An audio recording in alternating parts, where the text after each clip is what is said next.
Você acha mesmo que pode mandar na gente aqui dentro? Pega suas coisas. Sai. Ouviu isso? O cara do turno da noite acha que manda no lugar. Já trancou. Ele não vai a lugar nenhum. Nenhuma câmera ligada. Ninguém chamou ninguém. Somos só nós aqui. Sai enquanto ainda dá tempo. Um round. Você aguenta 3 minutos. A gente abre a porta. A porta dos fundos está coberta. Bate nele. Wesley Duarte não levantou a voz quando Caio Chaves trancou a porta da academia. Não se explicou quando Caio o chamou de zelador. Não se abalou quando Renan se moveu para bloquear a saída. Só ficou ali parado, peso equilibrado, expressão indecifrável. O tipo de quietude que não vem de insegurança. Caio leu aquilo como fraqueza. Mandou Renan dar o primeiro soco com a mesma naturalidade de quem liga um interruptor. O que Caio nunca parou para considerar foi que tipo de homem fica assim calmo quando as paredes se fecham e o que custaria a ele descobrir isso. Se esse é o tipo de história que você veio buscar, você está no lugar certo. Aperta o inscrever para não perder o que vem a seguir. Só melhora daqui para frente. A academia fechava às 10 da noite, mas Wesley Duarte raramente saía antes das 11. Sempre sobrava alguma coisa para fazer. Uma costura desfiada num dos sacos de pancada, um parafuso frouxo no rack de agachamento, o piso que juntava suor seco e magnésio, não importava quantas vezes fosse passado o pano. Ele percorria a lista do mesmo jeito toda noite, metodicamente e sem reclamar, do jeito que um homem faz quando o trabalho é só um trabalho, e ele não tem interesse nenhum em fazer parecer mais do que isso. A Academia Comunitária Linha Norte funcionava na Vila Nova, em Belo Horizonte, havia mais de 3 décadas. O bairro tinha mudado ao redor dela. Cafeterias, substituindo ferragens, prédios novos onde antes havia galpões, mas a linha norte continuava igual. As paredes ainda carregavam o cheiro fraco de couro velho e lona. As luzes acima do ringue ainda zumbiam um pouco quando a temperatura caía. Wesley trabalhava no turno da noite ali havia 6 anos, e nesse tempo tinha virado parte do mobiliário do prédio, tão discreto e necessário quanto o bebedouro perto da parede dos fundos. Para a maioria das pessoas que passavam por aquela porta, ele era simplesmente o homem do polo azul marinho da equipe, que sabia onde ficavam as bandagens extras, e que lembrava um lutador jovem, baixinho e sem alarde, de abaixar o queixo antes de lançar um direto. Ninguém perguntava de onde vinha aquele olhar treinado. Todos supunham que vinha de anos de proximidade com o esporte. Não estavam totalmente errados, mas estavam perdendo a parte maior do quadro. 14 anos atrás, Wesley Duarte era conhecido por outro nome nos círculos do boxe, a âncora, um apelido que ganhou não pelo tamanho, embora competisse como peso pesado, mas pelo jeito de lutar. Se Allen não se apressava, não se deixava puxar para trocação, lia ângulos e distâncias do jeito que outros homens leem texto numa página, e quando finalmente se comprometia com um golpe no corpo, esse golpe caía como algo estrutural desmoronando. Tinha feito 42 lutas profissionais, vencido 41 delas, e se aposentado enquanto a proposta para uma luta de unificação ainda estava em cima da mesa, sem assinar. O motivo de ele ter se afastado não era complicado, embora as pessoas na época se recusassem a acreditar em algo tão simples. Sua esposa, Marisa, tinha morrido num acidente de carro no inverno anterior, e a filha que criavam juntos, Lena, que tinha 4 anos na época, de repente ficou com só um pai. E esse pai passava 3 semanas de cada 4 em campos de treinamento ou viajando para cidades que Lena não sabia achar no mapa. Wesley olhou para o calendário numa manhã, depois olhou para a filha comendo cereal na mesa da cozinha e tomou uma decisão que levou menos de 1 minuto. Ligou para o empresário dele naquela mesma tarde. O cinturão de campeão foi para um baú de madeira no porão. Ele nunca mais tirou de lá. Antes de seguir com a história, deixa eu pedir uma coisinha rapidinha para você. Se essa narrativa estiver te prendendo, aperta o botão de hype ali embaixo do vídeo, aquele com o ícone de estrela brilhante, isso ajuda muito ela a chegar em mais gente. E se ainda não é inscrito no canal, fica à vontade para se inscrever também. O carinho de vocês faz toda a diferença para nós. Agora vamos voltar para Vila Nova e conhecer melhor essa família. Lena tinha 18 anos agora, entrando no primeiro ano de faculdade. Sabia que o pai tinha lutado profissionalmente. O que ela não entendia totalmente, porque Wesley nunca insistiu no assunto e ela nunca insistiu com ele, era a escala do que ele tinha deixado para trás. Para ela, ele era só o pai, quieto, firme, um pouco habilidoso demais com chave de soquete e nunca uma vez atrasado para buscar ela em lugar nenhum. Essa era a versão de Wesley que a maioria das pessoas via. Era também a versão que estava prestes a ser testada de um jeito que ele não tinha previsto. 3 semanas antes da noite em que Caio Chaves trancou as portas da academia, Wesley tinha começado a notar coisas que não fechavam. Um saco de pancada que ficava pendurado no canto do fundo estava consistentemente uns 60 centímetros fora do lugar onde ele o deixava. O armário de equipamento mostrava marcas fracas de arranhão em volta do cadeado, do tipo deixado por alguém usando a chave errada. A lona do piso do ringue tinha desenvolvido marcas de arrasto numa linha diagonal, a assinatura de passo de treino de sparring, não de shadowboxing. E o registro de entrada do prédio, que Wesley conferia toda manhã como parte da checagem de fechamento, mostrava passagens de cartão às 11h40, às 11h55 e uma vez pouco depois da meia-noite, todas em sextas-feiras. Alguém estava usando as instalações fora do horário. Wesley suspeitou que fossem membros que tinham feito cópia do chaveiro de acesso, o que não era difícil se você soubesse a loja certa. Registrou um relatório escrito para a diretoria de gestão e sinalizou os horários específicos de entrada. A diretoria confirmou o recebimento e disse que tinha adicionado um alerta de monitoramento reforçado ao sistema de sensores do prédio. Qualquer entrada fora do horário que também acionasse o sensor secundário da porta na mesma sessão geraria uma notificação automática para o administrador de plantão. Wesley continuou a investigação discretamente, querendo entender a extensão completa antes que qualquer coisa se tornasse formal. Numa sexta-feira à noite, 3 semanas depois de começar a investigação, Wesley fez sua rotina de fechamento normalmente. Apagou as luzes do andar de cima, trancou o depósito e assinou a saída na folha da equipe perto da recepção. Depois, em vez de ir embora, voltou pelo corredor e sentou no escritório escuro no fim do prédio, a porta quase fechada, e esperou. Às 11h42, ouviu o bip da entrada dos fundos. Depois vozes. Depois, alguns minutos depois, a percussão rítmica de luvas contra couro. Desceu. O andar principal estava iluminado pelas luzes secundárias, as usadas para limpeza, amarelas e fracas, jogando sombras longas sobre o equipamento. 4 rapazes se moviam em volta do ringue e do espaço na frente dele. Um deles batia no saco de pancada, com o tipo de força que sugeria que ele se achava consideravelmente mais habilidoso do que realmente era. 2 outros sentavam na lona do ringue observando. O quarto ficava parado perto da parede dos fundos com os braços cruzados. E mesmo do outro lado da sala, Wesley conseguia ver o desconforto na postura dele. Caio Chaves era o centro daquilo tudo. Wesley já tinha visto ele na academia antes. Treinava ali ocasionalmente como membro pagante. Postava clipes do sparring dele nas redes sociais e se portava do jeito que rapazes jovens fazem quando ganham algumas lutas amadoras e confundem isso com autoridade.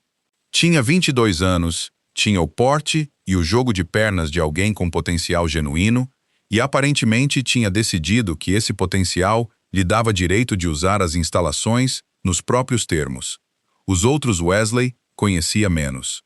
Renan Lopes, grande e comprido aos 21 anos, com os dons físicos de um verdadeiro prospecto de peso pesado e a regulação emocional de alguém bem mais novo. Miguel Correia, que aos 20 estava ali claramente porque Caio tinha convidado e que teria feito quase qualquer coisa para continuar naquele círculo. E Ivan Caldas, 19 anos, quieto e afastado dos outros de um jeito que Wesley notou sem entender completamente ainda. Wesley caminhou até o centro do salão e disse a eles, com calma, que precisavam recolher as coisas e ir embora. Caio parou na frente dele. Olhou para o polo azul marinho, para o crachá da equipe, para o rosto discreto de um homem de meia-idade num turno de trabalho de dia de semana. Depois disse, com o tipo específico de desprezo que só pertence a quem nunca foi genuinamente testado, que Wesley não tinha moral para falar nada sobre boxe.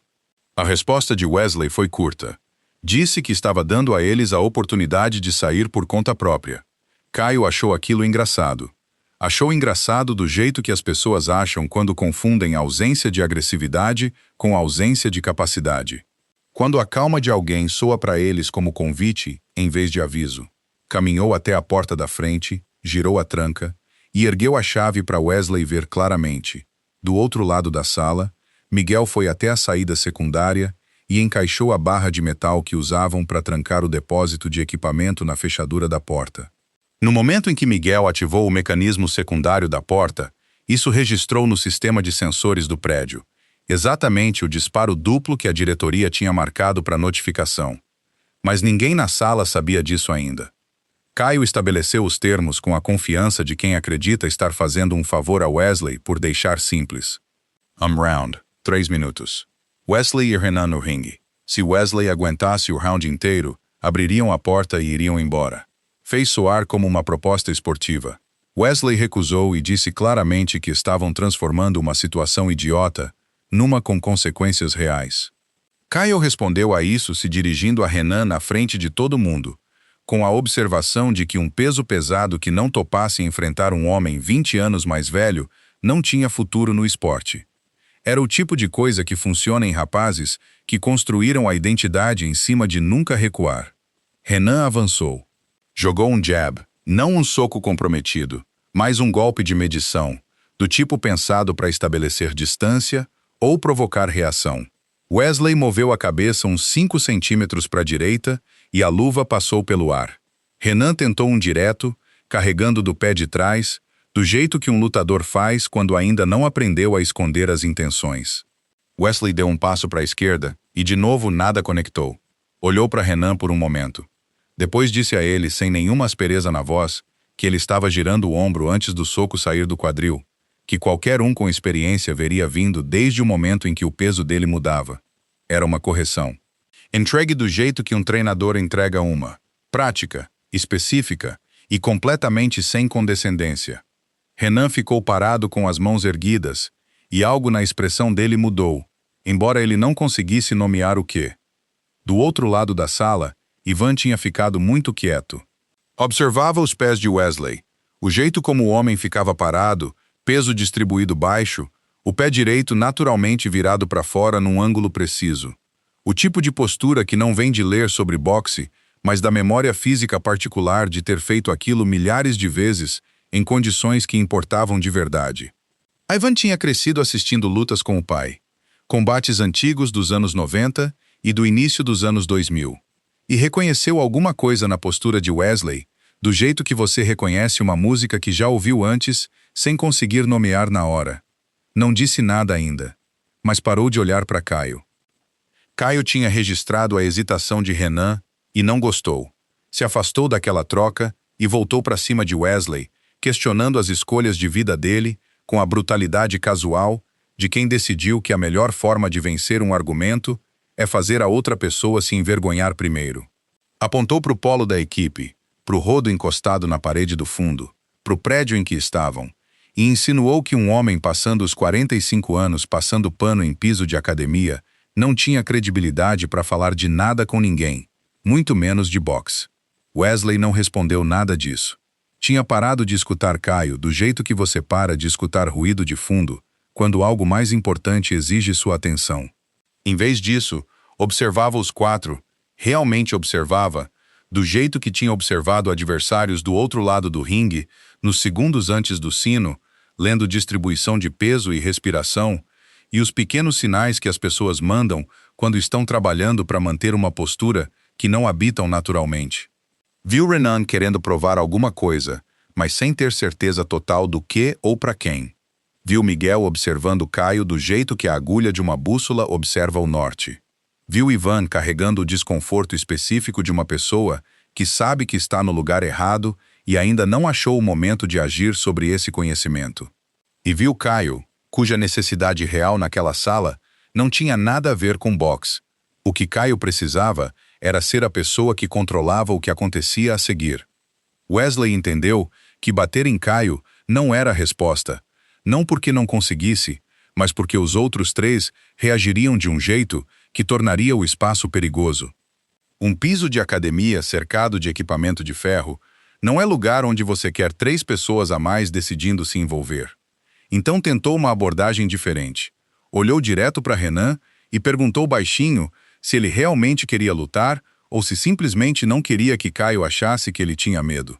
A pergunta pousou em algum lugar. Renan não respondeu em voz alta, mas as mãos dele baixaram um pouco e o jeito da mandíbula mudou. Caio avançou e jogou um soco em Wesley. Wesley pegou no antebraço sem recuar, absorveu a energia e redirecionou para o lado, mantendo as mãos exatamente onde estavam. Não revidou. Esperou. Caio jogou outro. Wesley escapou com um leve inclinar de cabeça para fora da linha, o soco passando raspando pela orelha dele, ainda sem revidar. Ainda a mesma expressão, que não era nenhuma expressão particular. Caio respirava mais forte do que deveria para 2 socos. E do outro lado da sala, parado longe dos outros com os braços ainda cruzados, Ivan encarava Wesley com algo que já não era só desconforto. Era reconhecimento subindo devagar para a superfície do rosto dele, como uma palavra que ele estava tentando lembrar. Fosse lá o que fosse esse reconhecimento, ainda não estava pronto, mas estava chegando. Caio jogou um terceiro soco, e Wesley escapou do mesmo jeito que tinha escapado do segundo, sem drama, sem movimento extra, só o suficiente. O que deixava aquilo perturbador não era a defesa em si. Era a economia dela. Wesley não estava trabalhando, mal estava ajustando. E Caio, que tinha construído a identidade inteira em cima de ser a pessoa mais capaz em qualquer sala em que entrava, estava começando a entender que algo naquela sala não era o que ele tinha assumido que fosse. Recuou e mudou de tática. Se não conseguia abalar Wesley fisicamente, tentaria a coisa que funciona na maioria das pessoas, vergonha entregue na frente de uma plateia. Transformou aquilo numa performance, se dirigindo ao grupo, em vez de a Wesley diretamente, narrando a cena como se fosse ele o dono do significado dela. Chamou a quietude de Wesley de encenação. Disse que um homem que passava as noites passando pano no chão e checando fechadura de porta não tinha nada que estar ali, como se tivesse algo a provar. Tentou fazer graça, olhando para Miguel em busca da risada que Miguel confiavelmente fornecia. Wesley deixou ele falar, não porque não tivesse nada a dizer, mas porque já tinha parado de tentar terminar aquilo com palavras. Estava lendo a sala do jeito que uma vez tinha lido adversários do outro lado do ringue, metodicamente, sem urgência, catalogando a motivação real de cada pessoa, em vez da declarada. Renan queria se estabelecer como o tipo de homem que não recua, mas a hesitação depois da correção de Wesley tinha revelado que também era o tipo de homem que responde a ser ensinado alguma coisa. Miguel queria a aprovação de Caio a ponto de fazer coisas que nunca teria escolhido sozinho. Ivan queria sair e queria sair desde antes de Wesley descer. A questão era se ia achar o momento de agir sobre isso. E Caio, na verdade, não queria uma luta. O que Caio queria era ser quem decidia o que acontecia a seguir. Wesley olhou para Renan e perguntou diretamente se ele queria entrar no ringue ou se simplesmente não estava disposto a ser visto como a pessoa que disse não na frente de Caio Chaves. Não era provocação. Era uma pergunta com resposta real, e a expressão de Renan mostrava que ele sabia a diferença.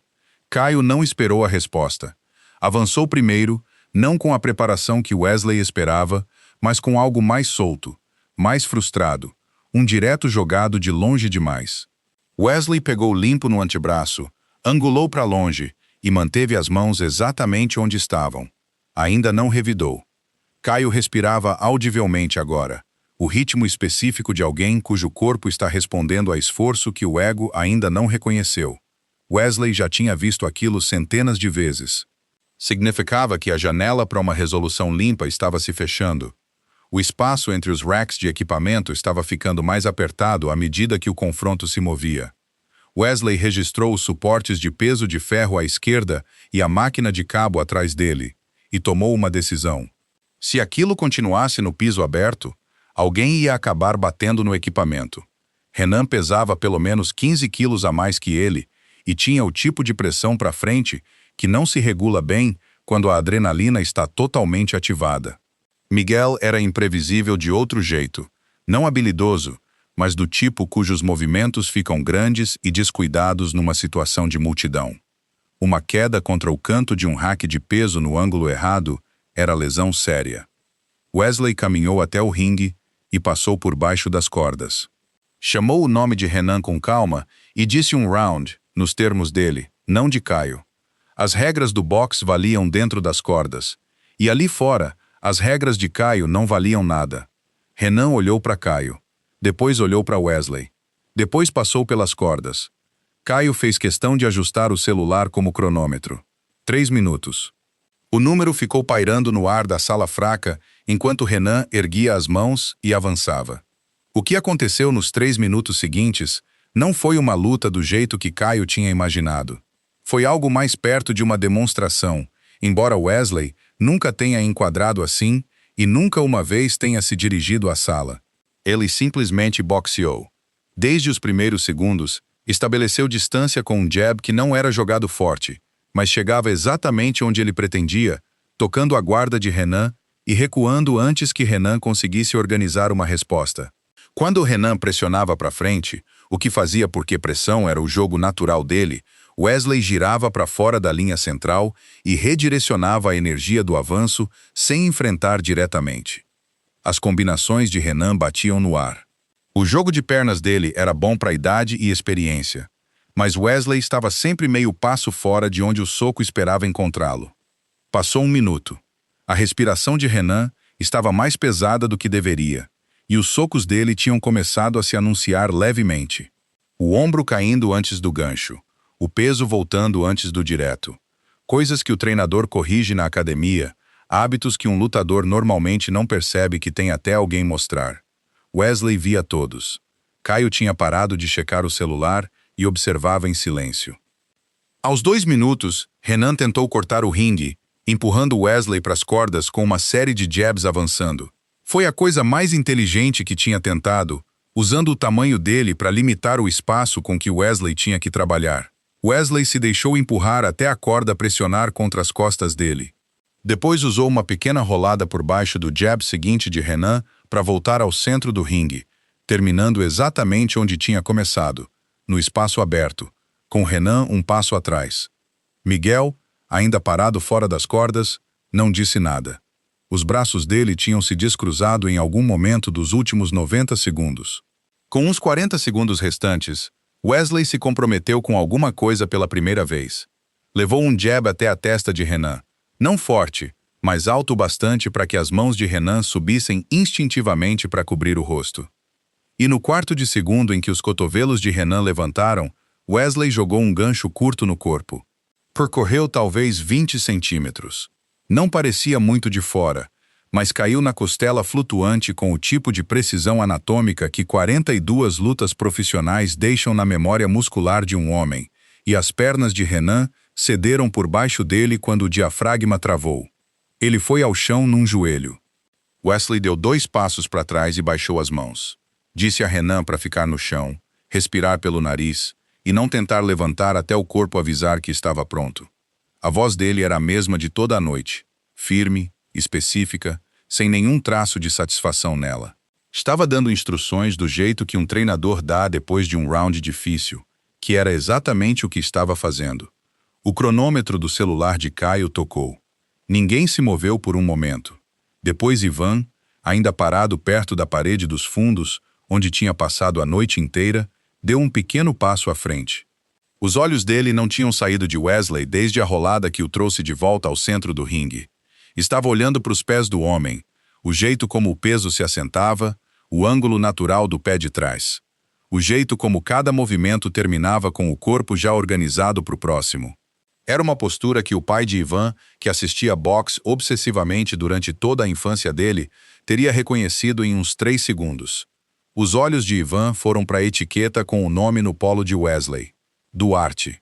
Disse em voz alta, a âncora, baixinho, quase para si mesmo, como alguém completando uma frase em que vinha trabalhando nos últimos 30 minutos. Caio se virou. Perguntou a Ivan do que ele estava falando. Ivan olhou para Caio, depois para os outros, e disse o nome claramente. Wesley Duarte, ex-campeão peso pesado. O homem que eles tinham trancado na academia Era Wesley Duarte. A sala absorveu essa informação de jeitos diferentes, dependendo de quem recebia. Renan, ainda ajoelhado na lona, recuperando o fôlego, levantou a cabeça. Miguel olhou para Wesley do jeito que se olha para um quadro quando acabam de te contar quem pintou. Ivan deu mais um passo para trás, como se a distância extra deixasse a situação mais clara. O rosto de Caio passou por várias coisas rapidamente, pousando por fim em algo que parecia raiva, mas por baixo estava inteiramente estruturado como vergonha. Disse a Wesley que um lutador aposentado continuava aposentado. Disse que a idade tornava a história irrelevante. Disse do jeito que alguém diz algo em que não acredita totalmente para uma plateia da qual já não tinha mais certeza que estava do lado dele. Wesley não disse nada.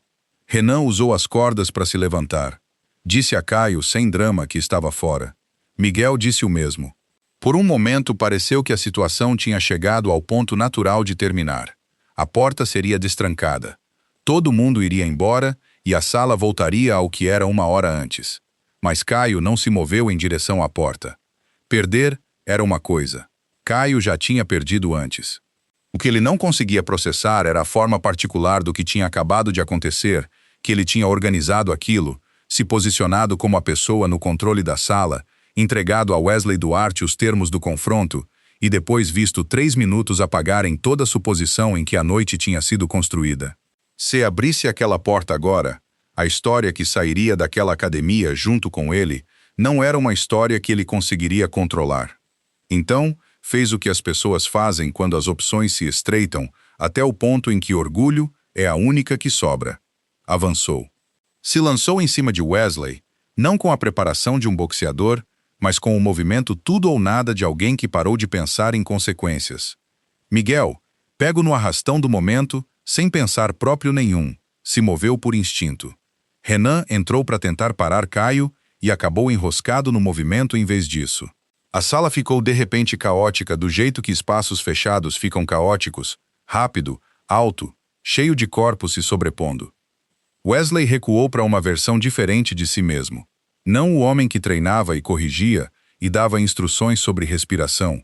Uma versão mais antiga, uma que tinha vivido no corpo dele por muito tempo antes de ser guardada. Se movia pelo espaço do jeito que você se move por uma multidão quando foi treinado exatamente para isso, eficientemente, sem excesso, controlando a geometria da situação, em vez das pessoas nela. Um jab no peito de Caio, com os pés fixos e preciso, parou o avanço dele sem derrubá-lo. Um golpe curto no corpo de Miguel, menos da metade da força, tirou o impulso das pernas de Miguel e o deixou cauteloso. Um redirecionamento de ombro em Renan evitou que ele acabasse esbarrando na linha de Caio por acidente.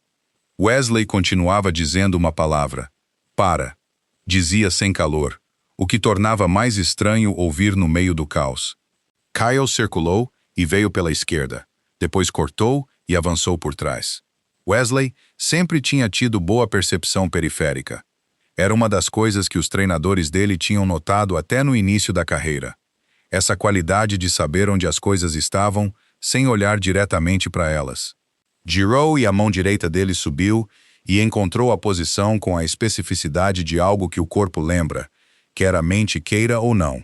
O queixo de Caio estava aberto. A distância estava certa. O ângulo estava certo. O punho de Wesley parou a 2 centímetros do rosto de Caio. Caio ficou completamente parado.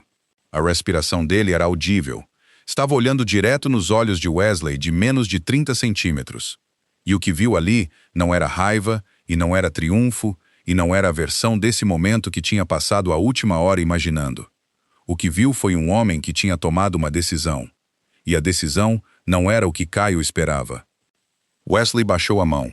No mesmo instante, a porta secundária se abriu por fora. O administrador de plantão tinha recebido o alerta automático do sensor, o mesmo que a diretoria tinha configurado especificamente depois do relatório escrito de Wesley 3 semanas antes. Quando tanto a tranca da porta da frente quanto o mecanismo secundário eram ativados na mesma sessão fora do horário, o sistema sinalizava para notificação imediata. O administrador tinha ido até lá conferir. Entrou e parou. O que viu foi Renan sentado contra a lona do ringue. Miguel curvado levemente na cintura, mão no lado do corpo. Caio corado e respirando forte. Wesley parado no centro do salão com as mãos em meia guarda, o peso para frente, cada linha do corpo dele ainda organizada na postura de alguém que tinha acabado de se defender. Caio se endireitou. Apontou para Wesley e disse, com a convicção de quem já se comprometeu com uma versão dos fatos e não tem outra opção, que Wesley os tinha atacado. Que Wesley os tinha encontrado treinando e perdido o controle. Disse claramente, como declaração de fato estabelecido. E disse para a única pessoa na sala que não tinha presenciado nada do que realmente tinha acontecido. O administrador olhou de Caio para Wesley.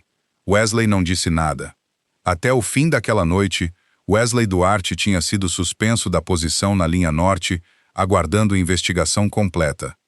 Dirigiu para casa nas primeiras horas da manhã, com o crachá de funcionário do prédio no banco do passageiro e não ligou o rádio. A investigação não andou rápido, e isso já era um tipo de pressão à parte. O relato de Caio era consistente e entregue com a confiança de quem ensaiou. Disse que Wesley tinha descido, encontrado eles treinando e escalado a situação quando não obedeceram na hora. Não era uma história sofisticada, mas só precisava ser crível o bastante para criar dúvida e sem gravação de câmera, que Caio tinha desativado antes do grupo chegar, dúvida era mais fácil de fabricar do que as pessoas supunham. Renan deu um depoimento que ficava bem aquém da verdade completa. Confirmou que Wesley não tinha começado o confronto, mas quando pressionado sobre os detalhes do que Caio tinha feito com as portas, disse que não tinha visto claramente. Miguel disse quase a mesma coisa, palavra por palavra, o que sugeria que os dois tinham combinado antes de dar os depoimentos. Ivan ainda não tinha dito nada. Não estava pronto, e ninguém tinha pressionado ele. A diretoria de gestão tinha suas próprias preocupações correndo em paralelo à questão do que realmente tinha acontecido. A linha norte estava há 6 semanas de submeter uma candidatura para um edital de desenvolvimento comunitário. Um valor significativo, do tipo que financiaria a programação por 3 anos, e o instinto da diretoria era conter a situação antes que virasse pública. Um dos administradores procurou Wesley em particular e sugeriu que, se ele estivesse disposto a assinar um relato escrito, descrevendo sua resposta como um exagero cometido sob estresse, todo o assunto poderia ser resolvido internamente. Nenhuma ação formal, nenhum registro, só um retorno supervisionado à posição dele assim que o processo do edital terminasse. Wesley leu o documento que tinham redigido, colocou de volta na mesa sem assinar e disse que não ia colocar o nome dele em algo que não era verdade. Dirigiu para casa naquela tarde e encontrou Lena na mesa da cozinha com o notebook aberto. Ela tinha pesquisado o nome dele. Ele conseguiu ver na aba do navegador antes dela minimizar a janela, de um site de arquivo de lutas, do tipo que guardava registros de combates profissionais de décadas atrás. Ela não falou nada sobre isso na hora. Fez café para ele e ficaram sentados juntos por um tempo. E então, ela virou o notebook e mostrou o que tinha achado. Era a gravação completa de uma luta de 2008. A resolução era ruim, do jeito que gravações daquela época costumam ser, as cores um pouco lavadas, o barulho da plateia comprimido num rugido único e indistinto. Mas o homem na tela era inconfundivelmente Wesley, mais jovem, com a confiança física particular que um lutador carrega nos anos em que tudo está funcionando, se movendo pelo ringue, com a mesma economia de movimento que tinha feito os 3 minutos contra Renan Lopes parecerem sem esforço. Wesley ficou sentado com aquilo. Se viu, 17 anos atrás, encaixar a combinação que encerrou o 3º round e não sentiu orgulho exatamente, mas como a estranheza particular de assistir uma versão de si mesmo que ele já não é, mas também nunca deixou totalmente de ser. Lena perguntou quantas lutas tinham sido. Ele disse 42. Ela ficou quieta por um momento, olhando para a tela, e então perguntou algo para que ele não estava totalmente preparado, se ele lembrava como era aquela sensação. Ele entendeu o que ela estava realmente perguntando. Não estava perguntando sobre boxe no abstrato. Estava perguntando sobre a noite na academia, sobre o que tinha significado aquela versão dele voltar à superfície depois de 14 anos guardada debaixo do piso do porão. Wesley disse a verdade para ela. Disse que sim, lembrava. Disse que quando Caio tinha vindo por trás, e o corpo dele tinha respondido, antes de decidir conscientemente qualquer coisa, tinha havido uma fração de segundo, breve mas real, em que alguma parte dele quis completar o movimento. Não por raiva. Algo mais antigo que raiva. O tipo de vontade que mora na memória muscular em vez de na mente. Lena não desviou o olhar dele quando ele disse aquilo. Perguntou o que ele achava que aquilo significava. Ele disse que tinha passado 14 anos acreditando que se afastar do esporte tinha respondido uma pergunta sobre quem ele era. O que aquela noite tinha mostrado a ele era que talvez só estivesse evitando as condições que colocariam a pergunta de volta na mesa. Tem uma diferença, ele disse, entre mudar e simplesmente nunca ser testado. Ficaram sentados com aquilo por um tempo. Lena não tentou resolver aquilo por ele, e ele foi grato por isso. Algumas coisas não precisam ser resolvidas para serem entendidas. 3 dias depois do incidente, Ivan Caldas entrou no escritório administrativo da linha norte sem hora marcada. Não trouxe advogado nem depoimento preparado. Sentou na frente do membro da diretoria que conduzia a investigação e colocou o celular na mesa entre eles, tela para cima, mostrando uma conversa em grupo. A conversa tinha 41 mensagens trocadas ao longo de 6 semanas. Mostrava as entradas fora do horário sendo combinadas, as apostas sendo organizadas e, mais claramente, uma mensagem que Caio tinha mandado na noite do incidente, enviada antes de Wesley descer, dizendo aos outros que se o gerente da noite aparecesse, deveriam trancar as portas e dar um round nele. Miguel tinha confirmado na conversa que cuidaria da saída secundária. Tudo com horário registrado. Antes que o administrador pudesse responder, Ivan disse claramente que tinha feito parte daquelas sessões. Tinha treinado nelas. Tinha estado presente quando as apostas foram feitas e não tinha impedido nada quando ainda podia. Não estava apresentando o celular para tirar a culpa de si mesmo. Estava apresentando porque Wesley Duarte tinha dado aos 4 mais chances de sair do que qualquer um deles merecia. E Ivan tinha passado 3 dias tentando achar uma versão disso em que pudesse ficar calado e ainda conseguir viver consigo mesmo. Não tinha achado uma. O administrador perguntou por que ele tinha esperado 3 dias. Ivan disse que só precisava ter certeza de que estava fazendo aquilo pelo motivo certo, não só porque tinha medo das consequências. Disse que ainda não tinha certeza total, mas tinha decidido que a incerteza não desculpava o atraso, e achava que a diretoria acreditaria na mensagem mesmo assim. Até a manhã seguinte, tinham contatado Renan e Miguel separadamente. Renan confirmou a sequência completa dos eventos, sem as omissões do primeiro depoimento. Kay Wesley não tinha começado o confronto, não tinha dado o primeiro soco, e depois que Renan caiu do golpe no corpo, tinha dito a ele como respirar e avisado para não levantar rápido demais. Miguel corroborou. Caio manteve a versão dele até que a conversa fosse mostrada a ele diretamente, momento em que parou de dar depoimentos completamente. Os desfechos tomaram forma nos dias seguintes. Caio foi removido da associação com a linha norte e encaminhado ao juizado comunitário da cidade.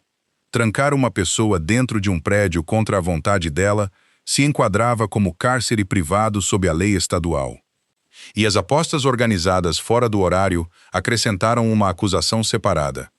Renan e Miguel receberam sanções formais através da política de conduta da academia e foram designados a horas de serviço comunitário através de uma fundação esportiva local. Ivan, tendo-se apresentado voluntariamente e admitido o próprio envolvimento, recebeu o mesmo número de horas e depois, sem ser pedido, contatou a fundação para solicitar mais. Ofereceram a Wesley o cargo de volta. Ele aceitou. Voltou para a linha norte numa terça-feira à noite e o prédio parecia igual a sempre. O cheiro de couro velho e o zumbido fraco das luzes acima do ringue e o piso que juntava magnésio, não importava quantas vezes fosse passado o pano. Fez suas checagens, consertou uma argola solta num dos sacos e ficou parado na beira do ringue por um tempo, pensando no que queria que aquele lugar significasse. O que ele construiu nos meses seguintes foi uma sessão de terça e quinta à noite para lutadores entre 18 e 24 anos. O boxe era de verdade, combinações de jogo de pernas, defesa, sparring supervisionado, mas não era a única coisa no currículo. Aprendiam primeiros socorros básicos e como trabalhar o canto de um lutador machucado. Discutiam situações de conflito em sessões estruturadas que Wesley conduzia pessoalmente, cenários tirados de incidentes reais em academias e torneios e na vida comum. A premissa por trás de cada sessão era a mesma. Lutador que só sabe resolver problema batendo em gente não é um lutador habilidoso. É uma pessoa que trocou uma limitação por outra. Wesley chamou o programa de terceiro round. Quando perguntavam o que significava, ele dizia que o round mais difícil de qualquer luta não é aquele na frente da plateia. É o que acontece dentro de você, no intervalo entre o momento em que você quer reagir e o momento em que você decide como reagir. Um lutador que vence esse round, vence sem ninguém assistindo. E essa é a única versão que conta. Renan se inscreveu na primeira sessão.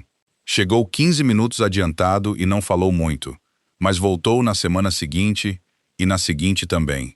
Miguel voltou depois que as horas de serviço comunitário terminaram, mais quieto do que era antes, com a qualidade específica de alguém que tinha pensado numa coisa por muito tempo e ainda estava pensando. Ivan virou assistente de Wesley nas sessões para iniciantes, conduzindo aquecimentos e ajudando membros novos com os fundamentos de jogo de pernas. Era bom nisso de um jeito que surpreendeu até ele mesmo, paciente, específico e honesto sobre os próprios erros quando isso ajudava. Caio não voltou. Wesley não foi atrás dele. Uma noite, Ivan perguntou a Wesley se ele alguma vez pensava em Caio, se esperava que ele aparecesse um dia ou se perguntava para onde tinha ido. Wesley considerou a pergunta com seriedade antes de responder. Disse que pensava nele de vez em quando. Disse que não sabia o que Caio estava fazendo, se tinha achado outra academia ou outro círculo, ou se ainda contava a história daquela sexta-feira à noite, numa versão em que era ele o injustiçado. O que Wesley tinha entendido era que havia um limite para o que uma pessoa podia fazer pela outra nesse sentido. A porta da linha norte nunca tinha ficado trancada de verdade, mas ele não podia atravessar ela por outra pessoa. Vários meses depois de voltar, Wesley trouxe o cinturão de campeão do porão. Tinha meio esperado que o momento parecesse significativo, mas majoritariamente só pareceu carregar alguma coisa de um lugar para o outro. Estava mais pesado do que ele lembrava, ou talvez ele só tivesse parado de pensar naquilo como algo que precisava manter perto. Não pendurou no centro da academia, que era onde Lena tinha suposto que iria. Em vez disso, mandou montar uma pequena vitrine de vidro perto da entrada da frente, visível para todo mundo que entrasse, mas não a primeira coisa que viam. Embaixo do cinturão, colocou um cartão impresso com uma única frase: "Vencer me fez campeão. Saber quando não lutar me fez homem." Lena passou na academia numa noite de semana, algumas semanas depois de a vitrine ser montada. Ficou perto do ringue, observando o pai trabalhar com Ivan na defesa. Wesley fora das cordas, corrigindo ângulos. Ivan dentro, demonstrando o movimento para um membro mais novo. Ela ficou quase 1 hora sem interromper. Antes de ir embora, perguntou ao pai se ele se arrependia de ter se afastado do boxe quando o fez. A pergunta era genuína, não retórica. Ela vinha carregando isso fazia um tempo, e tinha decidido que aquela noite era a hora certa de perguntar. Wesley olhou para a sala antes de responder. Pro cinturão na vitrine perto da porta, e pro Renan mostrando a um garoto de 17 anos como posicionar o pé de trás, e pros membros mais novos passando por exercícios de jogo de pernas com a expressão focada e um pouco atordoada de gente encontrando algo mais difícil do que parece. Balançou a cabeça. Disse a Lena que por muito tempo tinha achado que o boxe tinha ensinado ele a lutar. Era o que acreditava. Dava a ele a capacidade de ficar de frente para um problema e enfrentar diretamente. Mas a coisa que tinha entendido devagar ao longo dos anos, e depois entendido de uma vez só numa academia à meia-noite com 4 rapazes e uma porta trancada, era que o esporte ainda não tinha terminado de ensinar ele. O que tinha passado 14 anos trabalhando, sem ele perceber, era algo mais difícil que a luta. Era a parte que vem depois do reflexo. A parte em que você decide, no espaço entre o impulso e a ação, que tipo de pessoa vai ser naquele momento específico. Lena assentiu. Abraçou ele rapidamente na porta e depois foi embora. Wesley ficou na beira do ringue, observando a sessão continuar. O exercício era simples. Movimento lateral, Posição de cabeça, manter o queixo baixo e o peso equilibrado e as mãos prontas. Fundamentos. O tipo de coisa que você pratica 10.000 vezes antes de virar algo que você realmente consegue usar quando importa. Alguns deles aprenderiam, outros não. O trabalho era ficar na sala e continuar aparecendo e deixar o trabalho fazer o que o trabalho faz com o tempo. É assim que é força de verdade. Ela não se anuncia, não precisa. Só fica ali, calma e sem pressa, e espera o momento que realmente conta. Wesley Duarte sabia disso melhor que a maioria. E agora as pessoas naquela sala também sabiam. Se essa história te atingiu diferente do que você esperava, é esse o ponto. As melhores sempre atingem. Se você quer mais histórias assim, se inscreve e fica por aqui. Vem muito mais coisa por aí, e cada uma vale a pena.